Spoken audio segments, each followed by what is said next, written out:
Hello dear students, आप सभी का स्वागत है हमारे YouTube channel CG dot general studies पर। मैं स्टीवन पांडे आप सभी का स्वागत करता हूं। और आज हम जिस टॉपिक पर बात करने वाले हैं बिल्कुल आपके जानने लायक है और सबके मन में एक इच्छा होती है कि आखिर ये टैरिफ होता क्या है।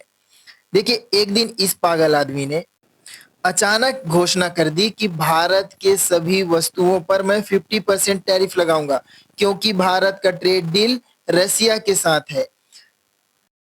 अब हमारे प्रधानमंत्री जी ने कहा, भाई ये कौन सी बात है, लेकिन ऑफिशियली इन्होंने कहीं से भी नहीं इस पर विरोध किया। बस हाँ, ये कहा कि भारत अपने निजी फैसले स्वयं लेगा। विपक्ष के नेता श्री राहुल गांधी ने बहुत अच्छा सवाल उठाया कि अमेरिका से आप अपनी दोस्ती की बातें किया करते थे, आज उसने टैरिफ लगाया है और इससे भारत के इकोनॉमिक डेवलपमेंट पर या भारत की इकोनॉमी पर एक बहुत गहरा इम्पैक्ट पड़ेगा। आने वाले समय में हमें और भी नुकसान झेलना पड़ेगा।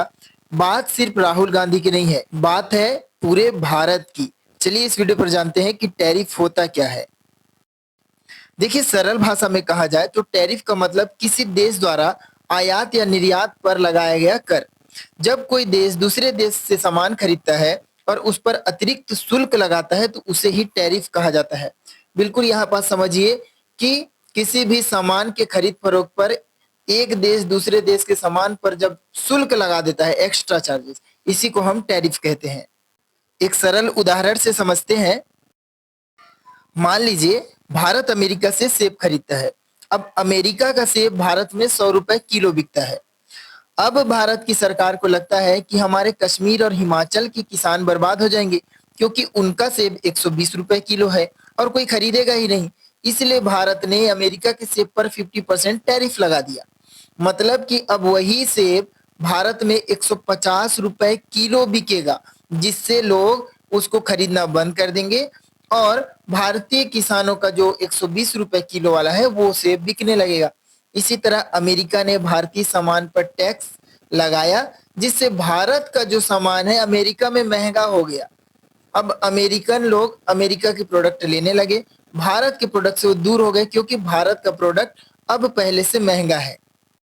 मतलब 10,000 का अगर कोई फोन भारत निर्यात कर रहा था अमेरिका में, तो अब वही 10,000 का फोन वहां 15,000 का मिलेगा, क्योंकि 50% टैरिफ लग चुका है।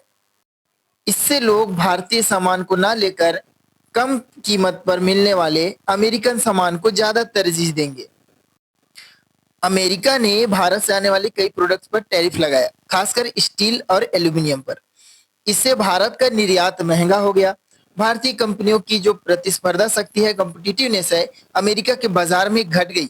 लाखों मजदूर और इंडस्ट्री प्रभावित हुए हैं। भारत का ट्रेड सरप्लस प्लस जो था अमेरिका के साथ कम हुआ है, यानी भारत का नुकसान, क्योंकि अब भारतीय सामान अमेरिका में महंगा बिकने लगा है, जिससे लोग भारतीय सामान से दूर हो रहे हैं।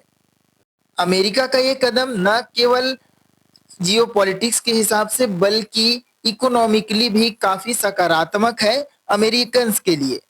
देखिए, अमेरिका को पहला फायदा तो यह है, अमेरिकी उद्योग सुरक्षित हुए, क्योंकि भारतीय स्टील और एल्यूमिनियम महंगा हो गया तो लोग अमेरिकी कंपनी का सामान खरीदने लगे।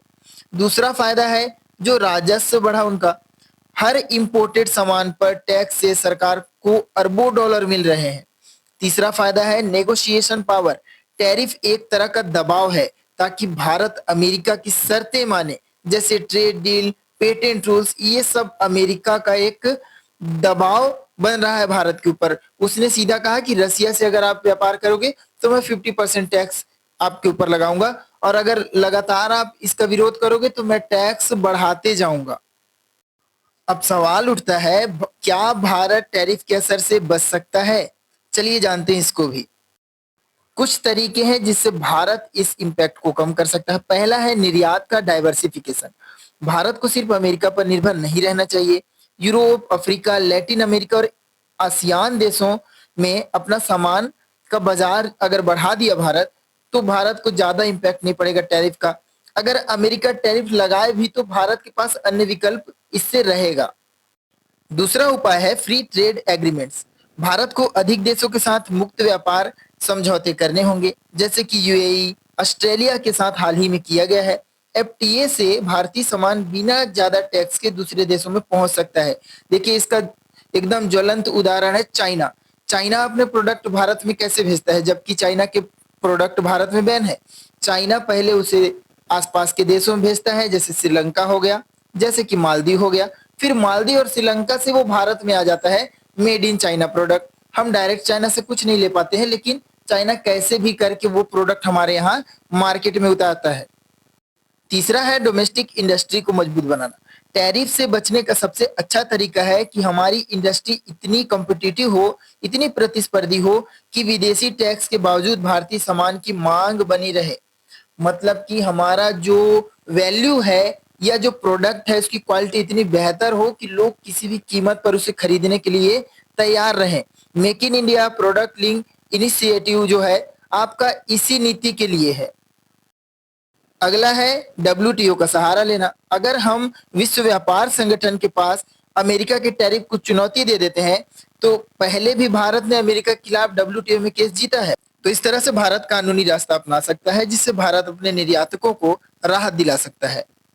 और उपाय हो सकते हैं वैल्यू एडिशन पर ध्यान। कच्चा माल बेचने के बजाय अगर हम फिनिश्ड प्रोडक्ट बेचें, जैसे कि सिर्फ स्टील नहीं बल्कि स्टील से बने हाईटेक प्रोडक्ट, इससे टैरिफ का असर कम होगा, ज्यादा मुनाफा मिलेगा। लेकिन इस चीज को तो आप जान रहे हैं कि हालत बहुत खराब है भारत में, ये सच्चाई है। चाइना अपने विनिर्माण पर ध्यान देता है और भारत अपने सेवा क्षेत्र पर ध्यान देता है।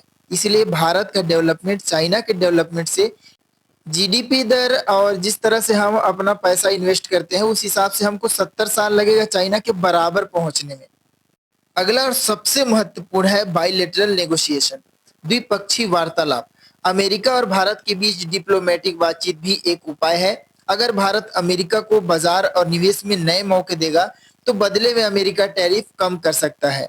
देखिए, अमेरिका भी यही कह रहा है कि आप रसिया का साथ छोड़ो, तब अमेरिका आपका समर्थन करेगा। अभी समय है भारत को अटल बिहारी और इंदिरा गांधी जैसे सोच रखने वालों की, जो सामने वालों को डिप्लोमेटिक तरीके से झुका कर रख दे। अभी शशि थरूर जैसे इंटेलिजेंट लोगों की जरूरत है। हमारे भारत के एस जयशंकर भी बहुत अच्छी नेगोशिएशन कर सकते हैं, लेकिन कर नहीं रहे हैं। ये बड़ी समस्या है। जब तक हम डिप्लोमेटिक वार्तालाप नहीं करेंगे, जब तक हम ग्लोबली सबको नहीं बताएंगे कि भारत का अपना एक पक्ष है, अपना पक्ष भारत रख सकता है और अपनी चीजों पर भारत का पूरा नियंत्रण है, तब तक भारत अपना कहीं भी स्टैंड नहीं रख सकता, ना ही भारत अमेरिका के टैरिफ से बच सकता है। जरूरी नहीं कि वो कोई राजनीतिक ही हो। खान सर जैसे जो लोग हैं, इंटेलिजेंट है, जिनको जियो पॉलिटिक्स का काफी गहरा समझ है, ऐसे लोगों को भी मौका दिया जा सकता है और भारत ने कई बार ऐसा किया भी है। निष्कर्षतः यह कहा जा सकता है कि भारत पूरी तरह अमेरिका के टैरिफ से नहीं बच सकता, लेकिन अगर हम रणनीति देखें, डिप्लोमेसी या आर्थिक सुधारों के जरिए इसके असर को हम काफी हद तक कम कर सकते हैं। टैरिफ केवल टैक्स नहीं है, बल्कि global power politics plus economic strategy का ये हिस्सा होता है। जिस तरह से अमेरिका ने भारत पर इम्पोज किया है 50% टैरिफ, उससे आप देख सकते हैं कि अमेरिका अपने आप को ग्लोबल लीडर बताना चाहता है। जो पावर पॉलिटिक्स है इसका पूरा गेम है, और इकोनॉमिक स्ट्रेटजी तो इसे माना ही जाएगा, क्योंकि भारत को इससे काफी लॉस हुआ है। भारत के जो निर्यातक हैं उनको भी काफी लॉस हुआ है, भारतीय प्रोडक्ट को बहुत ज्यादा नुकसान हुआ है। आई होप आप समझ पाए होंगे कि टैरिफ क्या है और इसका महत्व क्या है। अगर वीडियो अच्छा लगा तो लाइक एंड सब्सक्राइब जरूर करें। धन्यवाद।